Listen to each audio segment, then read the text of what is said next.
मध्ये बीड जिल्ह्यातल्या नात्रा या गावात मुंडे कुटुंबात एका तरुणाचा जन्म होतो.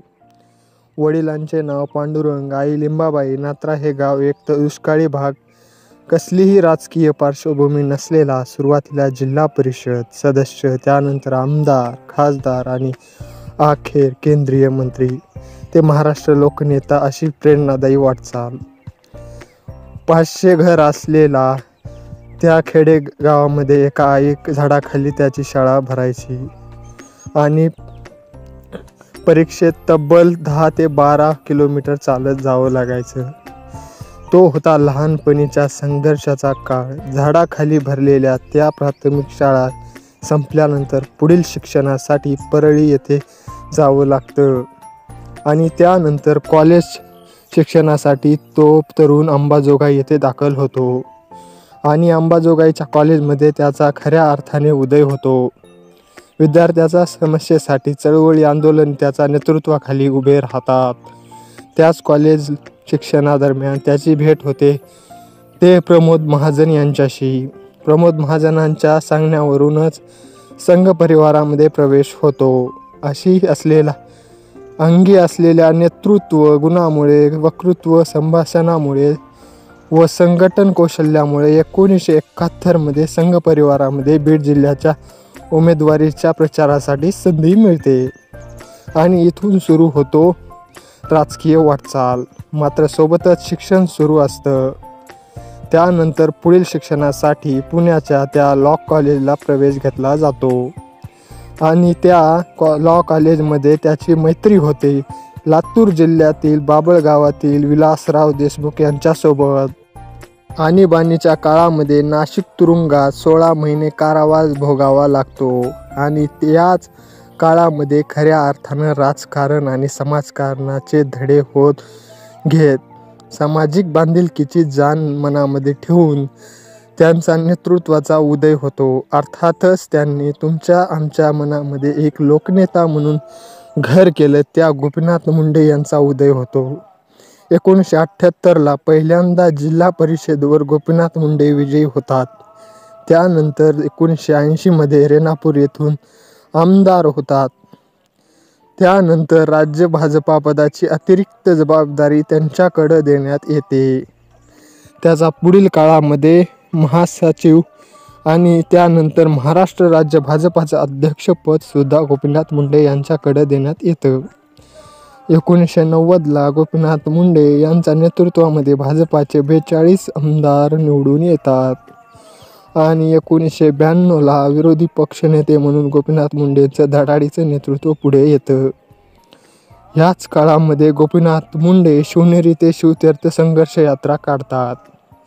गोपीनाथ मुंडे यांच्या संघर्षाला यश येतं आणि 1995ला राज्याचं उपमुख्यमंत्रीपद व गृहमंत्रीपद गोपीनाथ मुंडे यांच्याकडे येतं. त्या काळात मुंबईमध्ये व राज्यामध्ये वाढलेले गँगवर आळा आणण्यावर सुद्धा गोपीनाथ मुंडे यांना यश येतं. त्यानंतर युतीची सत्ता जाते, मात्र गोपीनाथ मुंडे नावाचा झंझावात वाढतच जातो. सामाजिक लोकांची जाण, दांडगा लोकसंपर्क आणि कार्यकर्त्यांमध्ये मोठं करण्याचा दिलदारपणा या सर्व गुणांमुळे गोपीनाथ मुंडे महाराष्ट्राच्या घराघरापर्यंत पोहोचतात.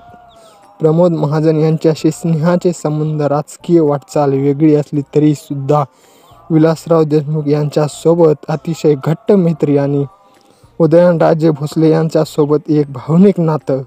उदयनराजे आणि गोपीनाथ मुंडे यांचं नातं निघाल्यानंतर एक किस्सा आठवल्याशिवाय राहत नाही. उदयनराजे यांना सातारा पोलिसांकडून अटक केली जाते आणि पोलीस अधीक्षकांना गोपीनाथ मुंडेंचा फोन येतो. हॅलो, मी महाराष्ट्र राज्याचा गृहमंत्री गोपीनाथ मुंडे बोलतोय. तुम्ही उदयनराजेंना अटक केली आहे? समोरून आवाज येतो. हो साहेब, त्यांच्या विरोधात आरोपपत्र आहे. मुंडे साहेब, उद्या माझ्या विरोधी कोणी आरोपपत्र तयार करेल मग मलाही अटक कराल का? साहेब, त्यांचा विरोध तसे पुरावे साक्षीदार सुद्धा आहेत. उद्या माझ्या विरोधात खोटे पुरावे, खोटे साक्षीदार असले तुम्ही मलाही अटक कराल का? तुम्ही मागे पुढे पाहणार नाही. मला माहीत आहे तुम्ही काँग्रेस आणि राष्ट्रवादीचे बगलबच्चे आहात आणि समोरून फोट कट केल्याचा आवाज येतो. मैत्रीचा दुनियेचा राजा माणूस म्हणजे गोपीनाथ मुंडे. मग तो मैत्री आपल्याच पक्षातील प्रमोद महाजन असो किंवा विरोधी पक्षातील विलासराव देशमुख असो, उदयनराजेसोबत असो की छगन भुजबळ. ओबीसीचं नेतृत्व म्हणलं की छगन भुजबळ यांचा अगोदर नाव येतं. ते गोपीनाथ मुंडे यांचा झंझावात वर्षानुवर्ष सत्ता असताना आणि सत्ता नसताना कायम राहिला. 2014 मध्ये पुन्हा भाजपची सत्ता येते. ते गोपीनाथ मुंडे त्याच मोलाचं योगदान राहत लोकांचा मनात घर केलेल्या या लोकनेत्याला केंद्रीय ग्रामविकास मंत्रीपद दिलं जातं. आणि लगेचच तोंडावर असलेल्या विधानसभा निवडणुका देखील गोपीनाथ मुंडे यांच्या नेतृत्वाखाली होतील अशा चर्चासुद्धा उदयास येतात.